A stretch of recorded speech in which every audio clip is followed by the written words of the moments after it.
Bonjour à toutes et à tous et bienvenue dans cette nouvelle vidéo. Je vous ai dit il y a 2 jours que j'allais faire une vidéo par jour pendant 30 jours et je vous ai dit également que j'étais quelqu'un d'assez inconstant et que j'allais avoir du mal à faire une vidéo par jour pendant 30 jours. Clairement, on est le jour 3, je suis déjà en difficulté, en plus c'est férié aujourd'hui, donc moi quand c'est férié, je suis comme un peu tout le monde, j'ai tendance à me dire qu'on va faire un peu différent, et voilà, j'aime pas répéter une action tous les jours parce qu'en fait j'ai tout le temps envie de faire les choses autrement et j'ai l'impression que je vais stagner, alors qu'en fait c'est un truc dont je vous parle aujourd'hui parce que c'est quelque chose auquel j'ai aussi beaucoup pensé quand j'étais en doctorat.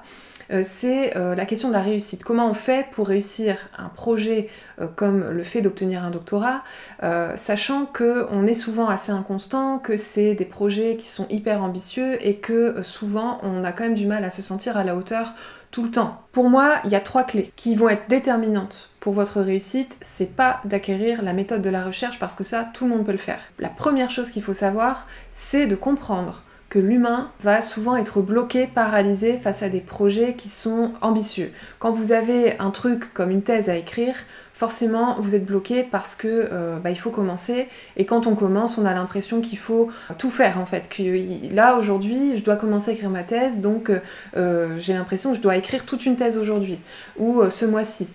Alors que en fait, non, il faut simplement réussir à commencer à écrire et il faut se mettre des objectifs très très petits. Dès le départ, il faut se dire, je vais écrire une page par jour pendant 1 mois par exemple. Et puis dans 1 mois, on reverra cet objectif et on verra comment ça évolue. Ce qu'il faut comprendre là-dedans, c'est que le but pour vous n'est pas de réussir à faire une action répétée tous les jours, parce que c'est quelque chose que l'humain déteste. Faire une action tous les jours pendant un temps donné, c'est quelque chose d'extrêmement difficile à faire pour l'humain.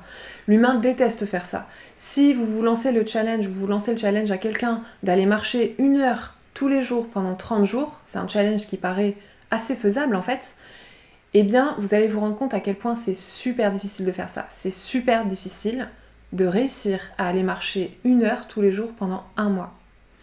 Si vous lancez ce challenge autour de vous, vous allez vous rendre compte qu'en fait, la plupart des gens ne savent pas faire cet effort-là, ne savent pas faire un effort constant pour obtenir ce qu'on appelle l'effet cumulé, obtenir un résultat à la fin. C'est ça qui est extrêmement difficile dans tout projet ambitieux, dans tout projet tout court en fait, c'est de commencer et c'est de s'y tenir jusqu'au bout. La difficulté en doctorat, c'est qu'on parle d'un projet de plusieurs années, on ne parle pas d'un projet d'1 mois.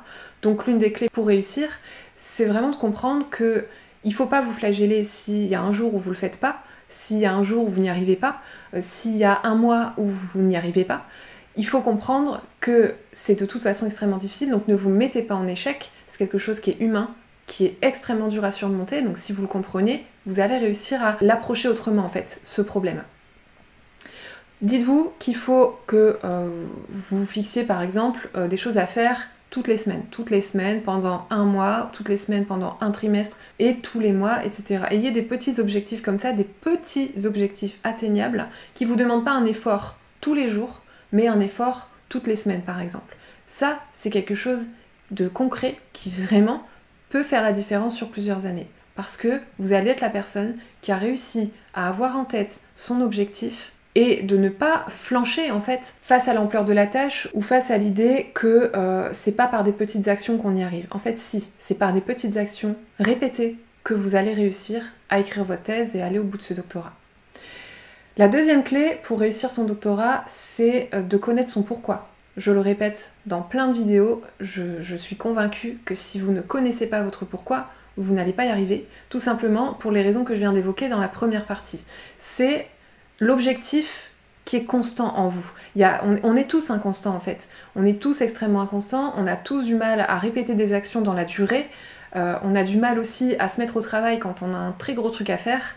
Et là, se souvenir du pourquoi, ça va être essentiel parce que ça va vous permettre de repérer ce qui est constant en fait en vous dans ce projet et de toujours vous rallier à ce pourquoi et à cet objectif de fond. Donc écrivez, réfléchissez, écrivez pourquoi vous faites une thèse, pourquoi vous voulez avoir ce doctorat, peu importe les raisons, ce qu'il faut, c'est simplement que vous les connaissiez. Et si vous n'êtes pas content de votre raison, si vous trouvez que votre raison elle est nulle, si vous trouvez que votre raison elle est pas valable et qu'on ne peut pas la dire tout haut et qu'on ne peut pas le dire aux autres chercheurs parce que c'est pas une bonne raison, c'est pas grave, vous n'êtes pas obligé de le dire, mais par contre, assumez-le à 100%, commencez à travailler à l'assumer parce que ça va être essentiel pour pouvoir soutenir votre thèse. Pourquoi ? Tout simplement parce que quand vous allez avoir terminé votre thèse, en fait, pour réussir à terminer la thèse, il faut avoir atteint un objectif. Et il faut connaître l'objectif. Si vous ne connaissez pas l'objectif, si vous ne connaissez pas le pourquoi de ce doctorat, vous allez avoir des difficultés à mettre un point final à la thèse. Ça va pas être un problème pendant quelques années, mais vous allez avoir des difficultés à vous dire « c'est bon, on peut arrêter, la thèse est terminée, on arrête, on soutient la thèse ». C'est là que le pourquoi il va être essentiel et c'est là qu'il va falloir vraiment surmonter le dernier petit blocage qui vous empêche de soutenir la thèse. La dernière clé pour réussir la thèse, à mon sens, c'est l'organisation. L'organisation, elle doit être partout. C'est pas juste justement un agenda avec une action par jour, c'est pas ça l'organisation. L'organisation, c'est connaître le pourquoi, c'est avoir noté des objectifs à court terme, des objectifs qui sont réalisables, que vous allez reporter dans un agenda, parce qu'il faut pas éviter les to-do list, parce que les to-do list, elles peuvent être vite aussi paralysantes en fait. Et surtout, dans les to-do list, il n'y a pas de hiérarchie. Il n'y a pas de hiérarchie et il n'y a pas de priorisation des tâches. Donc vous pouvez très bien faire plein de tâches qui ne vont pas être en fait essentielles. Donc il faut hiérarchiser ces tâches et les inscrire dans un planning. Faites un planning. C'est pareil pour la thèse. Quand vous allez devoir rédiger votre thèse, l'organisation c'est la clé dans le sens où il vous faut un plan. Si vous n'avez pas le plan de votre thèse, vous n'arriverez pas à écrire la thèse. C'est complètement normal, c'est complètement logique. Si vous êtes bloqué, demandez-vous pourquoi. Est-ce que le plan est ok ? Est-ce que c'est pas le plan qui pose problème ? C'est souvent là qu'est le problème quand on est vraiment bloqué pendant longtemps sur l'écriture de la thèse. Je prends cet exemple depuis tout à l'heure, je sais pas pourquoi, mais je pense que c'est l'une des étapes les plus importantes pour réussir à soutenir sa thèse, c'est de l'écrire tout simplement. Donc faites attention à ça.